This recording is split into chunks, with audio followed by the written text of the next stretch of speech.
thank you and congratulations to all of you here. This is a very unique place that you sit tonight.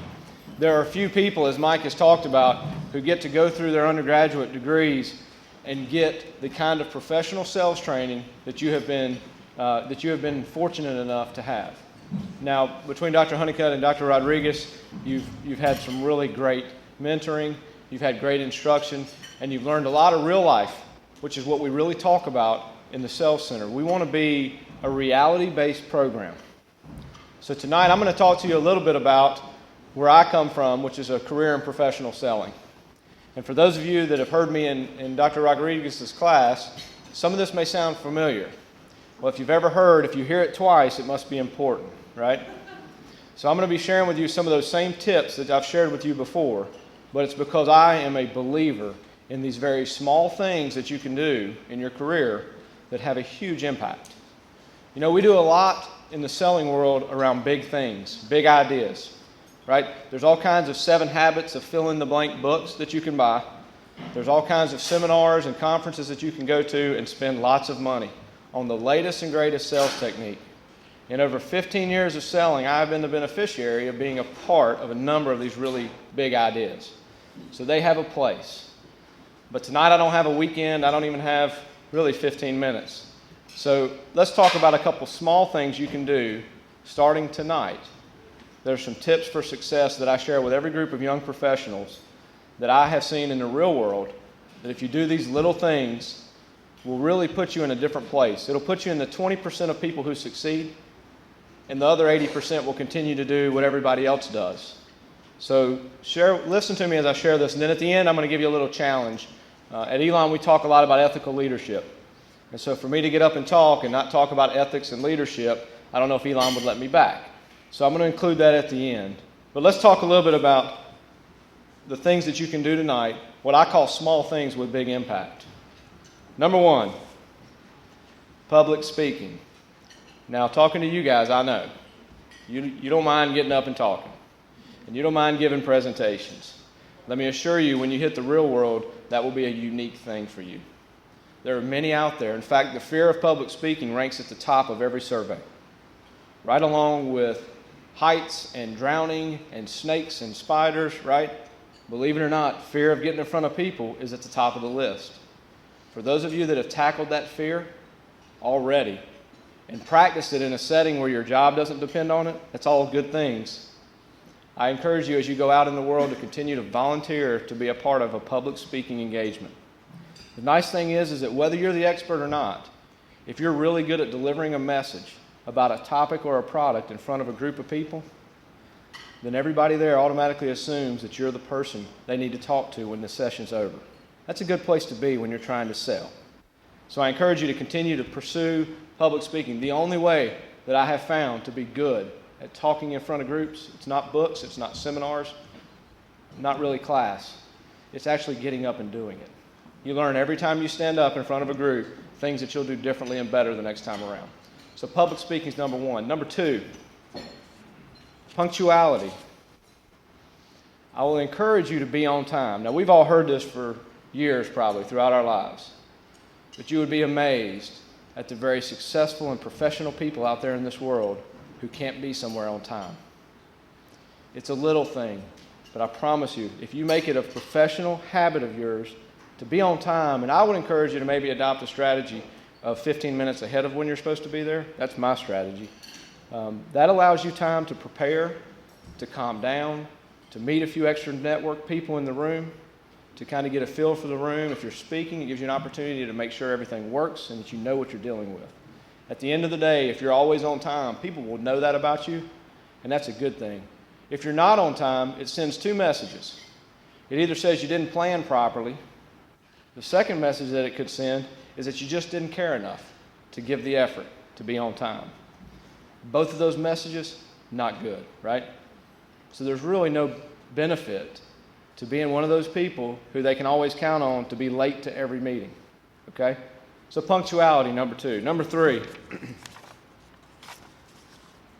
right, if you have a phone, raise your hand.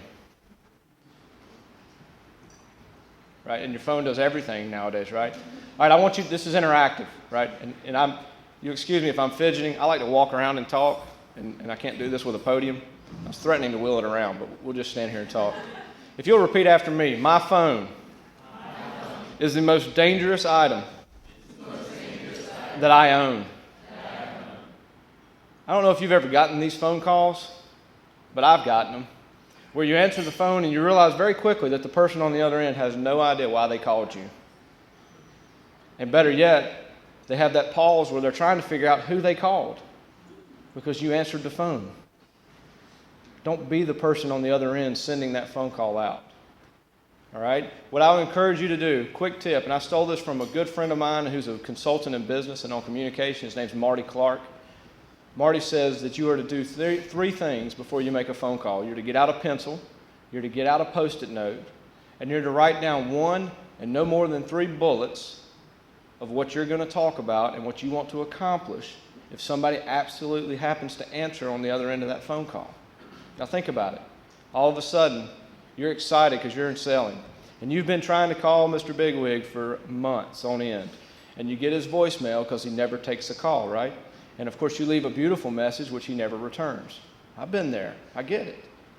But there's going to be that time where you hit it right, and you're lucky, and they didn't recognize your phone number, and they took the call. And you're so excited that you forgot what you wanted to say or even who you're calling, and now Mr. Bigwig, because of caller ID, he knows it's you. And now you're going to fumble all over yourself with the biggest opportunity that you had in your sales, right? If you write it down, their name at the top, 1 to 3 bullets, this is what I'm calling about, this is what we hope to accomplish. And if you can't do it in 3 bullets, then that's a phone call that's too long.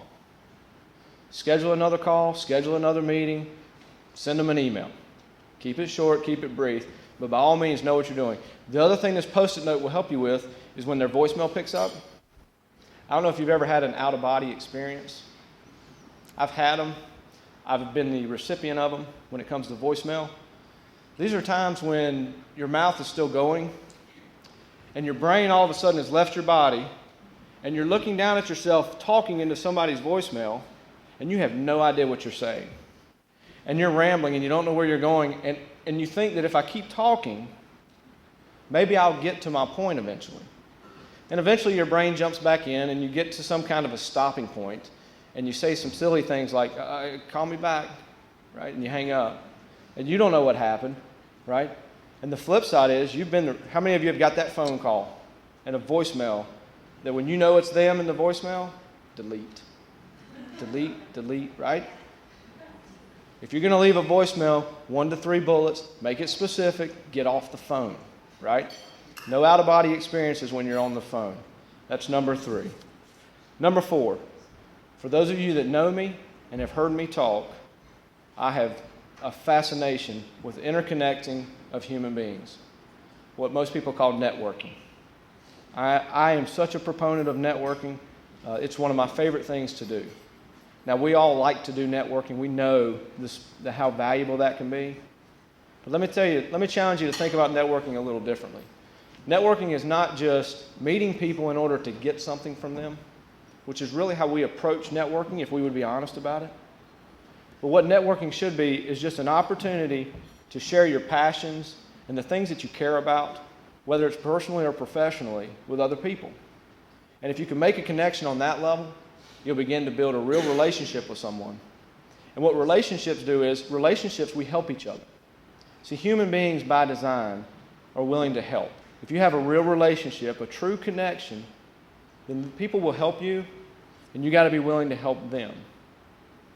You don't develop a relationship by meeting someone, saying, hi, my name is, and rolling through your great developed elevator pitch that I know you all have, right? I know, right? Yeah, we all got it.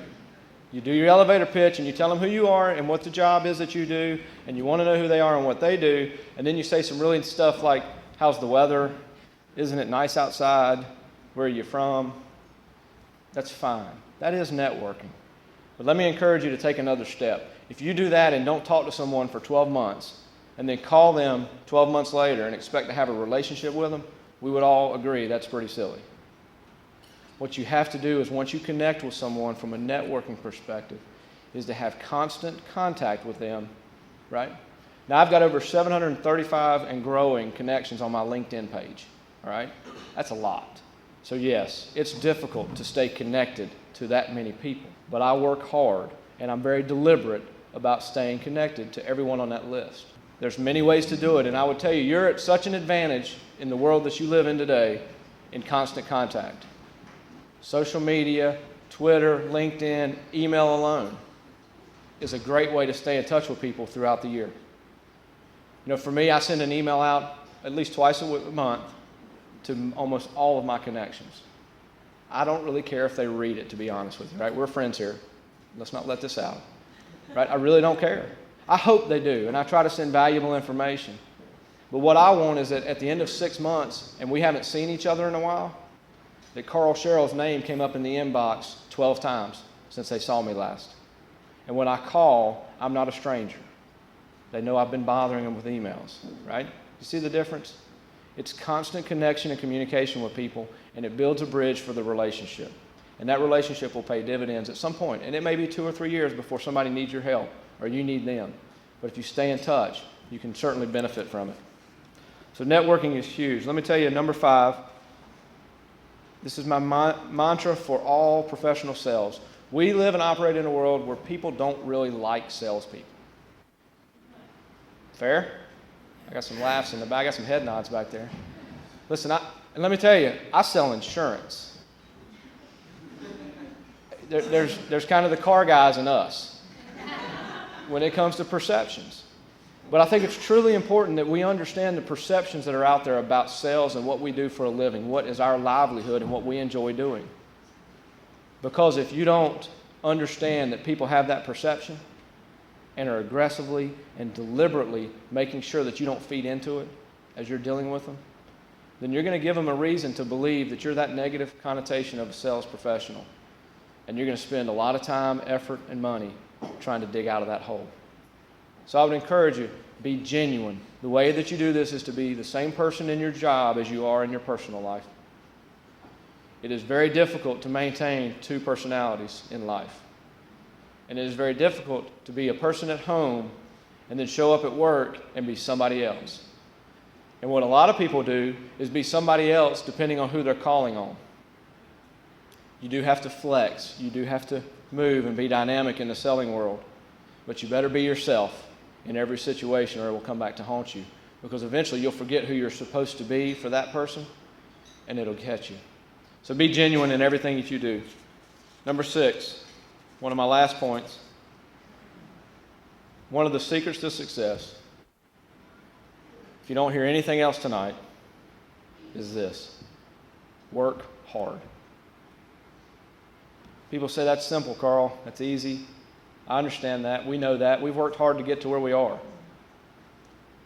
But you will enter into organizations very soon, and you've been around people in your own academic careers who don't work hard.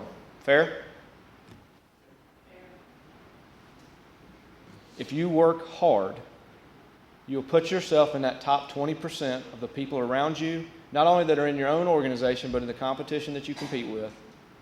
And if you just work a little bit harder than everybody else, you'll find that success really starts to follow pretty easily. Now, how much harder? People say, well, Karl, how much harder? How do we quantify? If I got to be there 20 hours a day, work 80 hours a week, is that what you mean? No. Let me tell you how much harder you have to work. It was a great example that a professor gave me one time. Raise your hand if you've ever been chased by a bear. Nobody?